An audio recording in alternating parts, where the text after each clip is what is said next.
પાટણના ધારપુરની મેડિકલ કોલેજમાં રેગિંગ બાદ ડોક્ટરના મોતનો આ સમગ્ર કેસ ગૃહ વિભાગે સ્પેશિયલ સરકારી વકીલની નિમણૂક કરી છે।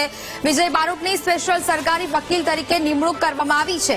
વિજય બારોટ સરકાર તરફથી પાટણ સેશન્સ કોર્ટમાં હવે આ કેસ લડશે, જ્યાં 3 મહિના અગાઉ જુનિયર ડોક્ટરનું રેગિંગ બાદ મોત થયું હતું કે જ્યાં 15 જેટલા ડોક્ટર સામે પોલીસ ફરિયાદ નોંધાઈ હતી, જેને લઈને હવે કાર્યવાહી થશે।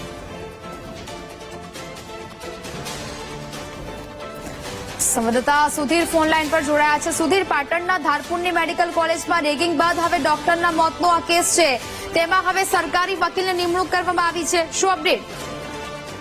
ખ્યાતિકાંડ કેસમાં પણ વિજય બારોટની કરાઈ હતી, ખાસ સરકારી વકીલાત તરીકે નિમણૂક કરાવરાઈ છે। હવે વિજય બારોટ ડોક્ટર રેકિંગ કેસમાં પણ ખાસ સરકારી વકીલ તરીકે પાટણ સેશન્સ કોર્ટમાં કેસ લડશે। વિજય બારોટ આ મામલે ગૃહ વિભાગ દ્વારા સ્પેશિયલ સરકારી વકીલની નિમણૂક કરવામાં આવી હતી। 15 જેટલા ડોક્ટર સામે કરાઈ હતી ફરિયાદ। 3 મહિના પૂર્વે જુનિયર ડોક્ટરનું રેકિંગ બાદ થયું હતું મોત।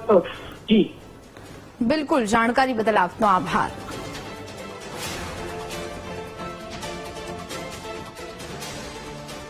અગ્નિ